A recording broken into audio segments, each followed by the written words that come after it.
جناب سہل بن سعد کا بیان ہے کہ حضرت علی رضی اللہ عنہ حضرت فاطمہ رضی اللہ عنہا کے ہاں گھر میں آئے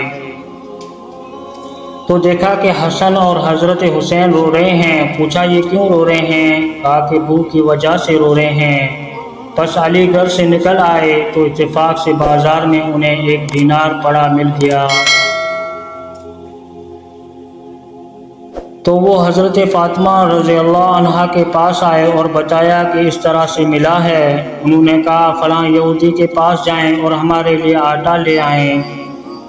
چنانچہ وہ یہودی کے پاس آئے اور اس سے آٹا خریدا۔ یہودی نے کہا بھلا آپ اس شخص کے داماد ہیں جو اپنے آپ کو رسول اللہ کہتا ہے؟ انہوں نے کہا ہاں۔ تو اس نے کہا دینار اپنے پاس رکھیں اور آٹا لے جائیں۔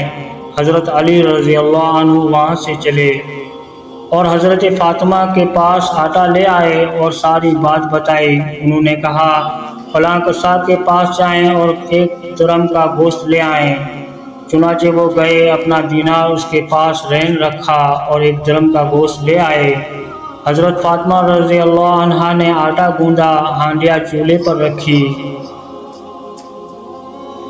روٹی پکائی اور اپنے والد علیہ السلام کو بلاؤ بھیجا اور ان کے ہاں تشریف لے آئے۔ تو حضرت فاطمہ رضی اللہ عنہا نے کہا اے اللہ کے رسول، میں آپ کو بتاؤں اگر آپ اسے حلال فرمائیں تو ہم اسے کھائیں گے اور آپ بھی ہمارے ساتھ کھائیں گے، اور اس کا حال اس طرح سے ہے۔ آپ صلی اللہ علیہ وسلم نے سن کر فرمایا اللہ کا نام لے کر کھاؤ۔ چنانچہ سب نے کھا لیا۔ ابھی وہ اپنی جگہ دسترخوان ہی پر بیٹھے تھے کہ ایک لڑکا اللہ اور اسلام کا واسطہ دے کر اپنا گمشدہ دینار ڈھونڈتا پھر رہا تھا۔ تو رسول اللہ صلی اللہ علیہ وسلم نے حکم دیا، اسے بلایا گیا۔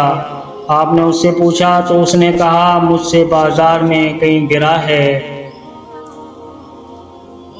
تو نبی صلی اللہ علیہ وسلم نے فرمایا اے علی، اس قصاب کے پاس جاؤ، اس سے کہو کہ اللہ کے رسول صلی اللہ علیہ وسلم فرماتے ہیں وہ دینار میرے ہاں بھیج دو اور تمہارا درم میرے ذمے ہے۔